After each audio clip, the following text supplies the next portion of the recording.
สรณังคัจฉามิทุติยัมปิสังฆังสรณังคัจฉามิตติยัมปิพุทธังสรณังคัจฉามิตติยัมปิพุทธังตติยัมปิธัมมังสรณังคัจฉามิตติยัมปิสังฆังสรณังคัจฉามิตติยัมปิสังฆังสรณังคัจฉามิปานาติปาตา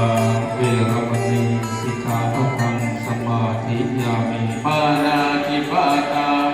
สัพพุทธัสสะอิมังพันเตสัพปะริวารังกฐินนะทุสังสัพพะสะติมังสัพปะริวารังกฐินนะทุเสนะกฐินังอัฏฐารตุอัฏฐากังอิภรตังอิตายะสุขายะข้าแต่พระสงฆ์ผู้เจริญปฏิจีวรจากพระบริวารเหล่านี้แด่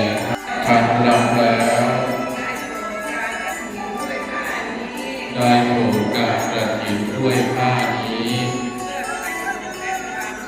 เพื่อประโยชน์และความสุขแก่ข้าพเจ้าทั้งหลายสิ้นกาลนานเทอญสาธุ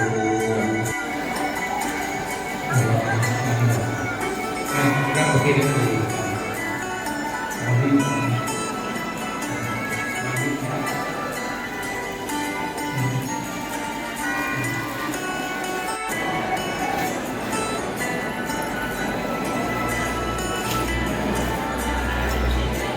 อารมณ์มันติกะโตเขาเป็นสังเกตนิลาเอวะสังโฆนังวัปปะโตกะทินังอารังอุดามุนาคังคติอายะสมัตโตสันติกรสานาตุกาโมตัสมิงกะทินังอัฏฐารันเตสัพโตยังสังโฆสัมมาเดวะหาตุโมดิสติสังดาตุงรูจติวังวาสัมปัสสิมัสสะจัตติ